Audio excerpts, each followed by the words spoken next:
Store room में गया train के and got me tetra pack of water. You don't have to pay anything. First time when you are into a new country and you get good treatment. I love this.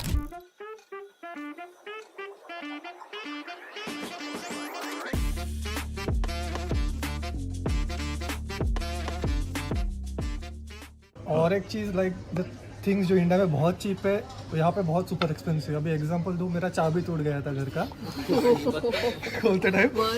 तो landlord बोला कि तू जाके बना के आ जा. तो मैं 2-3 की शॉप्स में गया. दे वर कोटिंग 70-80 यूरोस फॉर की. तो एक पॉइंट में ऐसा था कि न्यू स्किल फॉर मी. मैं खुद बना रहा हूँ. वो डेंजर है. मैंने सुना है कि अगर अपना की लॉस्ट होता है हाउस का तो फिर पूरे अपार्टमेंट का चेंज करना पड़ता है. और फिर कुछ स्टेट्स में ये भी रूल है कि you have to go do a FIR, और एफआईआर का कॉपी लेके जाके जब तक आप की लॉक स्मिथ बोलते हैं उनको ना, तो उनको जाके तो वो एफआईआर का कॉपी नहीं दिखाएगा unless and until they won't make your copy of the key as well. And you sometimes also need a confirmation letter from the landlord कि I have sent my tenant.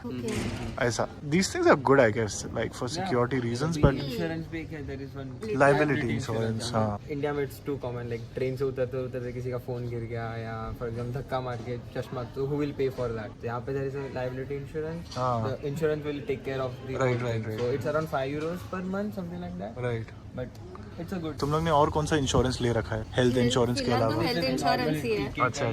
ठीक है. Okay, what are the things you guys don't like other than this? Or let's talk about liking as well थोड़ा. Paper वगैरह तो बहुत है. मतलब हम लोग का जब वो ठीक है वो सबका हो रहा था प्रोसेस, तो लिटरली ओटीपी भी एक लेटर में आता है. वो आने के लिए 1 वीक लगता है. मतलब ओटीपी आप भेज दो ना मोबाइल पे, कितना ही टाइम लगता है. But for that also we get a letter. तो उसके लिए रुको, फिर वापस वो एक्टिवेट होने के बाद उसका एक्टिवेशन के लेटर के लिए रुको. तो बहुत बड़ा प्रोसेस है. डेटा प्राइवेसी लॉज काफी स्ट्रिक्ट है यहाँ. GDPR बहुत स्ट्रांग है इसीलिए. आई मीन जर्मन नंबर पे आई डोंट थिंक मुझे एक भी बार स्पैम कॉल मैसेज आया है 6 महीने में. इंडियन नंबर पे अभी भी आते हैं. जर्मन नंबर पे सर स्कीम बेचना है क्रेडिट कार्ड. ये है. हाँ. Okay, what else do you guys like? Silence. Silence, yeah. Like I can. There's no honking. There's very less honking. I love that. Really love that. Clean environment, weather. मतलब उधर के मुंबई के comparison में देखें pollution ही नहीं है. मतलब ऐसा फील होता है कि अंदर तक ऐसे सांस जा रहे हैं. लंग्स यहाँ के फंक्शन हो रहे हैं एकदम. सो दैट इज रियली, मतलब वो एक मेन रीजन है कि हेल्थ बहुत अच्छा रहता है यहाँ पे. एक्चुअली में. हाँ. और क्या अच्छा लगता है? लोगों का ड्राइविंग यहाँ पे. हम लोग मुंबई से रोड क्रॉस करना पड़ता है, 4 बार लेफ्ट राइट देखना पड़ता है. यहाँ पे तो ठीक है, फर्स्ट ऑफ ऑल क्रॉसिंग पे सिग्नल्स होते हैं. अदर देन दैट अगर हम लोग क्रॉस कर रहे हैं और गाड़ी है, वो लाइक 100 मीटर पहले रुक जाते हैं. सही है. Stop for you. I feel so privileged when starting में तो समझा ही नहीं कि अरे ऐसे रुक क्यों रहे हैं. पहले लगा लाइक स्टार्टिंग में आया तभी देखा तो कुछ मेरा गिरा वगैरह है क्या, वो बता रहे हैं मुझे. Right. Okay. Some people like मेरा first journey, like I landed, like I got my flight from Delhi to Frankfurt. Then I took a ice train. So I had to spend my night in Frankfurt itself.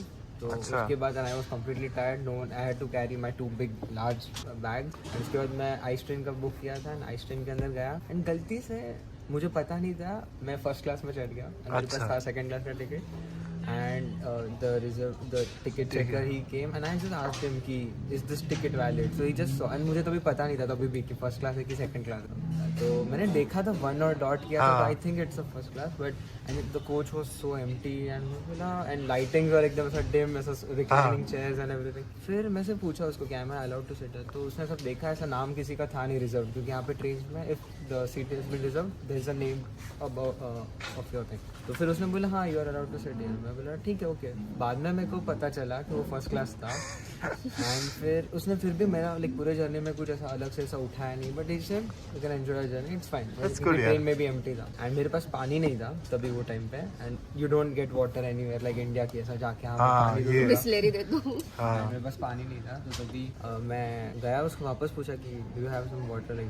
तो उसने बोला कि don't drink the washroom water और toilet. मैं बोला I was not planning to, but it's common, like you can tap water पीते रहते हैं इधर you लोग. can directly drink the tap water. But उसने फिर स्टोर रूम में गया ट्रेन के एंड वहाँ से ही open and he got me tetra pack of water. And फिर उसने मेरे को ऐसा दिया and he said it's you don't have to pay for anything. Nice. It's really good, like for first time when you are into a new country and you get like so good treatment. I love that. That's good यार. One more good thing is education system. मतलब बहुत लोगों को पता नहीं, मतलब लोग UK USA जाते हैं ट्रिपल द अमाउंट पे करके.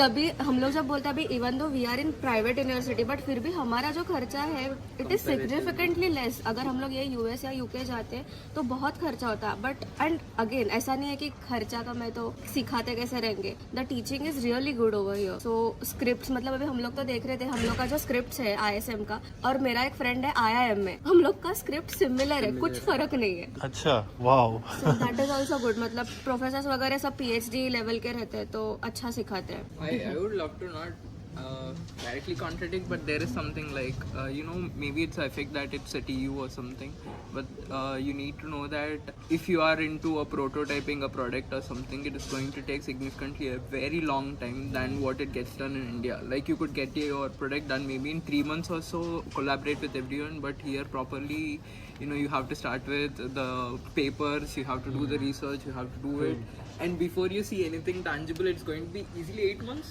8 to 10 months. And you're talking about this in your university, in TU. Yeah, like we are from robotics. Ah. So I personally am completely that prototyper that go into it, and when you work, study it and make it. But in a TU, something like that is not even evidently visible. Ah. We couldn't even see it. And there was another major difference that I saw. It is like you would expect that if you are more in a hands-on university, the courses you would be studying would be more experience oriented, and the credits you get is also more directly utilizable, but it is not always in effect. Like I've seen enough courses that are properly just there to fill the credits and somehow.